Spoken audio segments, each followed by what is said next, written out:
They laughed when he talked to himself, whispered, when he flapped his hands, and called him weird when he didn't laugh at their jokes. But years later, those same kids played the game he created, a game that helped millions of children like him finally feel seen. This is the story of Lucas, the boy they ignored who ended up designing worlds no one could ignore. Welcome to Uplifting Moral Stories, stories that heal, inspire, educate, and empower. Let's begin. Lucas grew up in a quiet suburb of Oregon. While other kids ran, laughed, shouted, he sat and watched.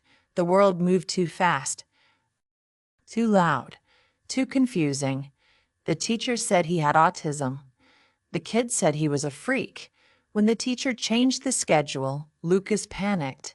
He needed structure, routine, predictability, but the class didn't get it. It's not that hard, they scoffed.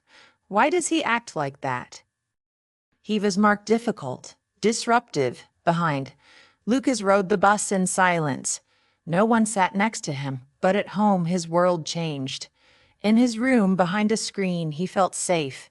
With every line of code, every pixel drawn, Lucas was building something, a world where people like him belonged. In middle school, Lucas became even more withdrawn. He avoided eye contact, hated sarcasm, didn't understand the social rules other kids seemed to be born knowing. When he got overwhelmed, he rocked in his chair or hummed softly. They called him robot, loser, autistic freak. But no one noticed what Lucas was doing, learning to code, designing characters, building a virtual world inside his laptop. By high school, Lucas stopped trying to fit in. He joined a coding club, quiet, focused. One day a teacher peeked at his screen and gasped, "Did you build that game?" It wasn't just any game, it had characters who struggled to talk, hated noise but had quests only they could complete. Lucas had coded his life into a game and somehow made it heroic. The teacher shared it online. A parent of an autistic child found it, then a blogger, then a YouTuber. In a week it had 2 million downloads. The world suddenly saw what Lucas saw all along, that being neurodivergent isn't a flaw, it's a different kind of brilliance. Messages flooded in from parents and teens. "This game made my child feel normal. Thank you. My son has autism too." Lucas got a scholarship to a tech college, but college was a new world and not always welcoming. Roommates called him antisocial because he didn't party. Professors didn't understand. When he asked for extra time during presentations, sometimes he shut down from sensory overload. But Lucas had one anchor: his laptop. He kept building, he kept dreaming, he kept coding his story into every pixel, and slowly, he found his people. After graduation, Lucas launched his indie game company Spectrum Realms, his first full-length game. Otherworld's a fantasy realm where neurodiverse heroes save the day. The press called it Minecraft meets therapy. Parents cried. Teens felt seen. Therapists began using it in their sessions. Lucas was no longer the boy in the corner. He was a CO, a creative force, a light for millions. He started speaking at schools and tech conferences. "Autism," he said, "is not a disorder, it's a difference." He told kids, "What makes you feel alone right now might be what changes the world one day." Parents clapped through tears. Kids lined up for autographs. Lucas had gone from outcast to icon, from silence to impact. Years later, Lucas returned to the very school where he was bullied, but this time, he wasn't hiding. He stood at the front of the class, confident. "Hi, I'm Lucas. I used to sit right there." He smiled, pointing to the last row.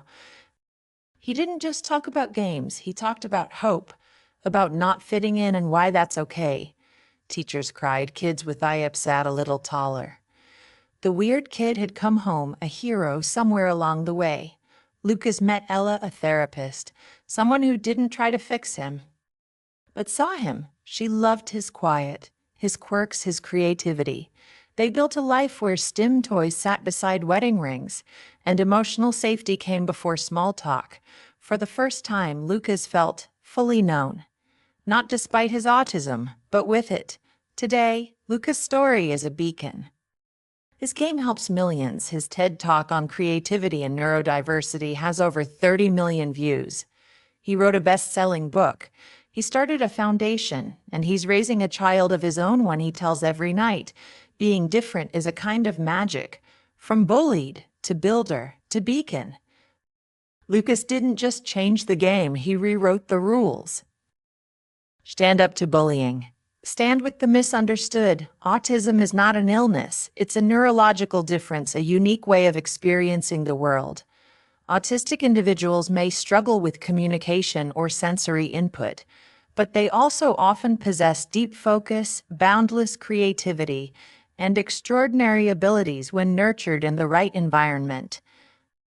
If you're a parent of an autistic child watching this, please don't lose hope. The road may be different, but it is not lesser. With love, patience, and understanding, your child can thrive. They are not broken. They are brilliant. And to every autistic teen or adult, who's ever been told you're too much or not enough, don't give up.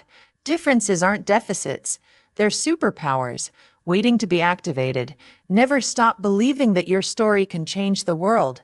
Your difference is your power. You see beauty others miss. You bring depth to a world that often stays on the surface. Just like Lucas, you don't have to fit in to belong. You were born to stand out. You were born to shine. If this story moved you, share it. Let it reach Tiftif Vandrafixteri. Every worried parent, every teacher trying to make a difference, comment below to share your story. Or simply write, "Neurodiversity is beautiful." Don't forget to like and subscribe for more stories that uplift, inspire, educate, and empower. And remember, what makes you different can change the world.